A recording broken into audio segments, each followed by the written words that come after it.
السلام عليكم ورحمة الله تعالى وبركاته. أعزائي التلاميذ في قناتنا أستاذ لايف، في هذا الفيديو سأنجز تصحيح هذا النموذج للفرض الأول لمادة الفيزياء والكيمياء للسنة الثالثة إعدادي دولي أو بيان تروازياماني أبيك. إذن هذا هو الفرض، هذه الصفحة الأولى من الفرض، ثم هناك صفحة ثانية. في هذا الفيديو سأنجز هذه الصفحة حتى لا يطول الفيديو، ثم سأنجز الصفحة الثانية في فيديو آخر. Ce contrôle concerne les leçons suivantes. Le mouvement et repos, la vitesse moyenne et les actions mécaniques. Alors on commence avec l'exercice numéro 1. La question 1 répond par vrai ou faux. Un camion qui roule sur une autoroute est en mouvement par rapport à la Terre. إذن شاحنة التي تتحرك يعني في طريق السيار فهي في حركة بالنسبة للأرض. أي جسم يغير موضعه فوق الأرض فهو في حركة بالنسبة للأرض. Donc vrai.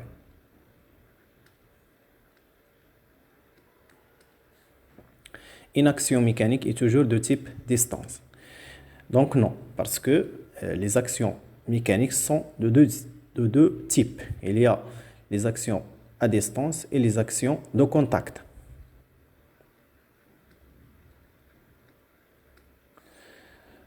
L'action de la Terre sur les objets est une action de distance répartie. إذا تأثير الأرض على الأجسام فهو تأثير عن بعد، بيان سير عن بعد، لأن وموزع. جميع التأثيرات عن بعد فهي موزعة. يعني مثلا l'action d'un aimant sur le fer، إذا تأثير المغناطيس على حديد فهو تأثير عن بعد وموزع. donc c'est vrai. Lorsque la vitesse d'un mobile reste constante, la vitesse reste constante au cours de son mouvement, alors le mouvement est uniforme. Donc c'est la nature du mouvement. إذا كانت السرعة ثابتة فإن الحركة كنسميوها حركة منتظمة uniforme. Donc c'est vrai. Alors on passe à la deuxième question. Considérons un ascenseur montant comme le montre la figure ci-contre. Donc هذه هي la figure. Un ascenseur qui monte, donc ça, c'est ça le sens du mouvement, c'est-à-dire l'ascenseur monte et Sarah attend l'ascenseur. إذن هنا يعني سعيد يصعد في المصعد بينما سارة تنتظر عودة المصعد. Et on va répondre avec mouvement ou repos. On va mettre un croix dans la case qui convient. C'est ça la question. Mettre croix dans la case qui convient. Saïd par rapport à Sarah. Donc Saïd change sa position par rapport à Sarah. مثلا كان هنا ومن بعد ولا هنا لحقاش المصعد صعد. Donc Saïd est en mouvement par rapport à Sarah. Saïd par rapport au sol de l'ascenseur. C'est ça le sol de l'ascenseur, الأرضية ديال المصعد. Donc Saïd change sa position par rapport au sol. Donc il est en mouvement. Sarah par rapport au sol de l'étage. Donc هذه هي le sol de l'étage.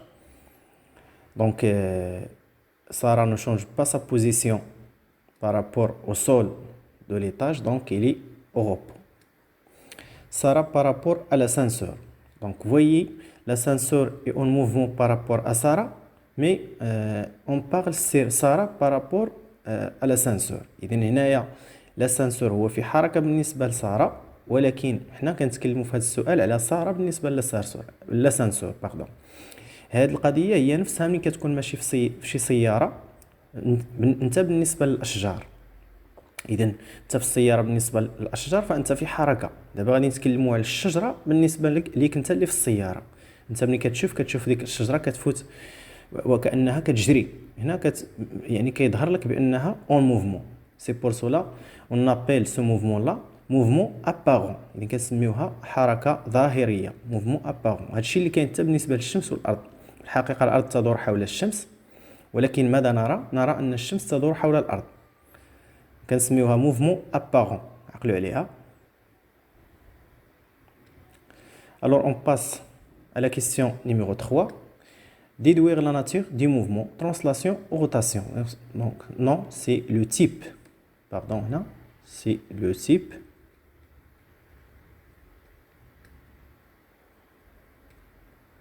C'est le type du mouvement. Donc, les aiguilles d'un montre, donc c'est rotation. C'est facile, rotation. Parce qu'il tourne, ça dort. Donc, si on considère que le sol est horizontal, يعني هذا أفقي horizontal, donc هاد اللعبة راها في حركة translation. لقاش إلا خدينا منها واحد القطعة, si on prend un segment quelconque, donc il conserve sa direction, la durée du mouvement. إذن كتحافظ على اتجاهها خلال الحركة, donc translation.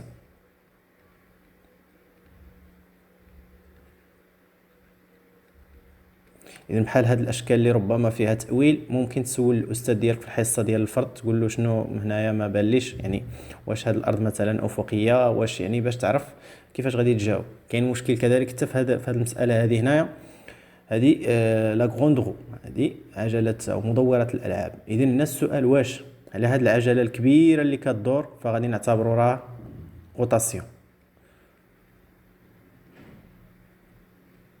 بحال العجله ديال البسكليت او الدراجه او كذا او السياره. اما الا اعتبرنا على هذا الكرسي اين يجلس الشخص, فهذا ترانسلاسيون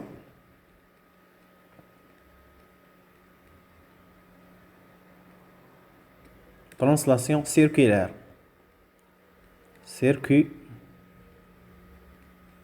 لان لا ترانسلاسيون فيها انواع, فيها 3 ديال الانواع كتبتها هنا. ترانسلاسيون ريكتيلين بحال هذه, ترانسلاسيون سيركولير و ترانسلاسيون كيرفيلين. سيركولير, كيرفيلين و ريكتيلين. اذن alors on passe à la question numéro 4. Cochez la bonne réponse. Cochez la bonne réponse. Lorsque la vitesse d'un mobile augmente, إذا كانت عندي la vitesse augmente, تزداد, mouvement uniforme, mouvement accéléré, mouvement retardé. Donc mouvement accéléré. La relation entre la vitesse et la distance et le temps. إذا سمعني مزيان هنا, la vitesse, la distance, le temps. trois grandeurs physiques. Donc on sait que la vitesse, كون عارف العلاقة نكتبها دائما حدايا d égale sur t, ونقارن بهم شكون فيهم. إذا v est égal à d fois t, donc هذه خطأ, نكوشي هنا v est égal à d sur t. ونتاكد واش الاستاذ يعني غير كتبها هكذا لانه ما لقاش كيدير يكتبها في الكلافي, او راه دايرها بشي مشكله. هذه دي سير تي هنا, هذه خصني نتاكد منها لربما تكون صحيحه. اذا كيفاش غادي نعرف بان دي تساوي في تي؟ كاينه واحد الطريقه غادي نديروها هنا, ها هي. نرسم واحد المثلث ونقسم هنايا وندير دي سير طيب, هذه اللي كنعرف انا في العلاقه, ونحط في هنا حداها وندير جداء هنا.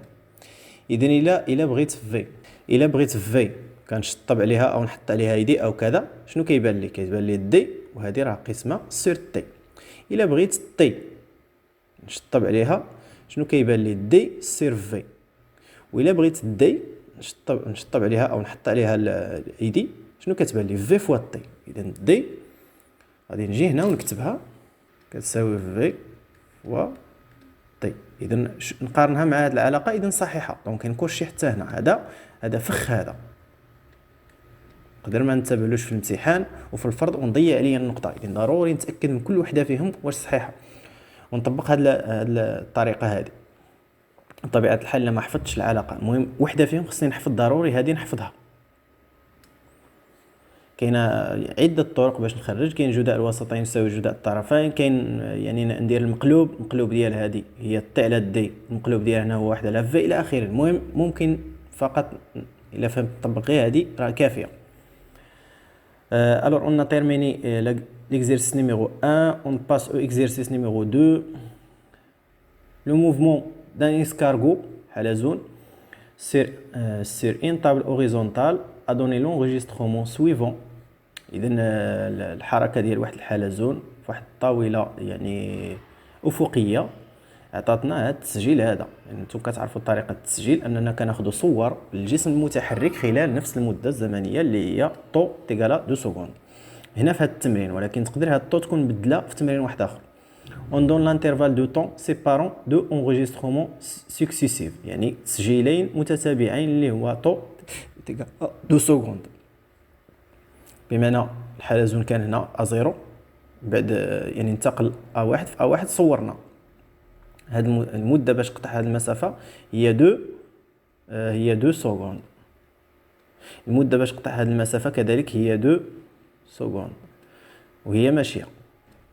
alors quel est le type de la trajectoire de l'escargot؟ إذن فقط يكفي اننا نجيب مسطره ونسطر هنا واحد المستقيم وغادي يبان لي بان لا تراجيكتوار اي rectiligne.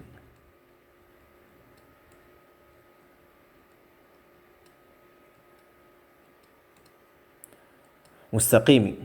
كاين لا ناتور دو موفمون دو ليسكارغو، يعني هنا لا ناتور واش ها هو كاين عندنا هنا. شوف حتى اللي ما كانش مراجع فيمكن له يستافد من الفرض بنفسه، واش يونيفورم ولا اكسيليري ولا روتاردي. اذا هنا فقط شنو خصني ندير؟ خاصني يعني ما طلبوش مني نحسب السرعه. ممكن نحسب السرعه، ممكن نحسب السرعه هنا والسرعه هنا وغادي نلقاها من نفس السرعه. غادي نلقى بان السرعه تساوي كونستانت. ولكن عندي طريقه اخرى للجواب اللي هي بان ليسكارغو باركور لي ميم ديستانس اون ميم دوري، يعني كيقطع نفس المسافات خلال نفس المده الزمنيه. هادشي اللي غادي نكتبو هنا. دونك ليسكارغو اذا ليسكارغو باركور لي ميم ديستانس اون ميم دوري اللي هي 2 طو 2 سكوند. دونك موفمون le mouvement de l'escargot, mouvement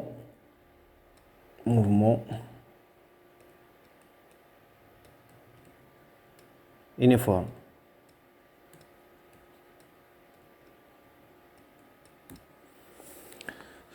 إذن إلى هنا نكون قد أنهينا تصحيح هذا الجزء الأول من هذا الفرض. إذا استفدت من هذا الشرح لا تنسى الاشتراك في القناة ودعمنا بالزر لايك وتفعيل زر الجرس لتوصل بجديد فيديوهاتنا. كما لا تنسى مشاركة هذا الفيديو مع أصدقائك لتعم الفائدة، وانتظروا يعني تصحيح الجزء الثاني وكذلك فروض أخرى للفيزياء والرياضيات. والسلام عليكم ورحمة الله تعالى وبركاته.